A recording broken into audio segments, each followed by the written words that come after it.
Hello readers, welcome back to PJL Books and welcome to today's Off the Shelf. Now today's Off the Shelf topic is stakes creep. I mentioned this in passing last week, and when I did, it occurred to me that stakes creep is actually a topic important enough to warrant its own entire post, so here it is. So what is stakes creep? It's not so much of a buzzword as it is a social phenomenon in the realms of storytelling, similar to the loudness wars of music. Incidentally, if you don't know what the loudness wars are, go and look it up. It's fascinating, and it is in many ways the music industry equivalent of stakes creep. Anyway, stakes creep is the supposed need to elevate the stakes in a story, both within subsequent installments in a franchise, as well as on a macro level across all stories, mediums and genres. More action, more adrenaline, more, well, everything really. Was part 1 about saving a loved one? Well then part 2 will be about saving the town, and part 3 will be about saving the world. It's this assumption that a story's stakes must escalate in scope and increase the number of lives on the line in order to escalate the tension and the sense of threat. Now, you don't need me to tell you that this is nonsense.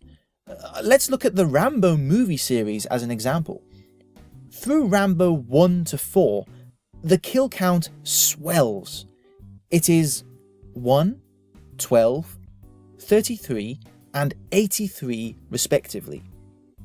And yet, the Rotten Tomatoes score puts the movie scores at percentages of 87, 28, 36 and 37. No correlation whatsoever. In fact, Rambo, this poster boy of macho badassery, is most well received in the movie where he kills just one person. And look at how the battles grow exponentially in the Lord of the Rings movies. The Battle of Minas Tirith is 10 times bigger, literally, than that of Helm's Deep. And while that battle is awesome, many people still prefer the Battle of Helm's Deep in terms of sheer impact. I could go on, but you get the point. You can probably think of some of your own examples of creeping stakes, but it's clear to see that bigger doesn't mean better, and that's been clear for quite a while now. This inflation of stakes without any real feel of true increase in impact on the audience, it doesn't just happen within the cycle of a single story, but on a macro level as well, across the whole industry or industries. It seems that you cannot move these days for movies, TV shows, and books, where the stakes creep has been maxed out for so long that the danger is the world is going to end half of the time. We've become so desensitized to an impending apocalypse in fiction that I don't think any of us have felt a real sense of fear or danger from an apocalypse from a long time.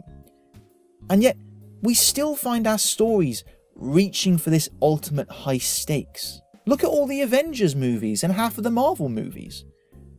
So why? Why do we continue to insist that our fiction must have an antagonistic force that inflates a crisis far beyond the point where the stakes matter, and to the point it becomes meaningless, and ludicrous to the point it's actually detrimental? Of course, there's the simple explanation that Hollywood in general has always equated bigger with better. But I think it's more complicated and entrenched than that. Here's my theory. If you rewind several decades, by most accounts back then, the villains in pop culture were absolutely undesirable. They were cruel, conniving, lacked any realistic features of or humanity, and they were roundly trumped by the forces of good time and again. Even if the bad guy was supernatural, be it an evil witch or a dark overlord, the story is already preset to push a moral, and the villain will scarcely use their powers in their clash with the good guys, making them appear incompetent. The stakes were pretty low from beginning to end, with the villain bungling and failing at every turn. The message of the day was clear. Being the bad guy doesn't pay, isn't fun, and you will never be better than the forces of good. But then, as the world grew smaller and the last world war faded into memory, the enemies in our midst became less obvious, more difficult to put a face to or pin down geographically. Who was good and who was bad in this new world order? Shades of grey started to appear. One man's terrorist, for example, is another man's freedom fighter. With this new and more complicated world, audiences wised up to the fact that villains can actually be powerful, charismatic, be fun, be complicated, and not always 100% bad, and crucially, outdo the protagonist sometimes. And this is how we ended up with this swing in the balance of power. Antagonistic forces have become increasingly powerful and omnipresent to the point that now they constantly hold the fate of the world in their hands. The trouble is, this escalation to incredible stakes doesn't speak to us for two reasons. First, as an audience, we respond better to what we can relate to.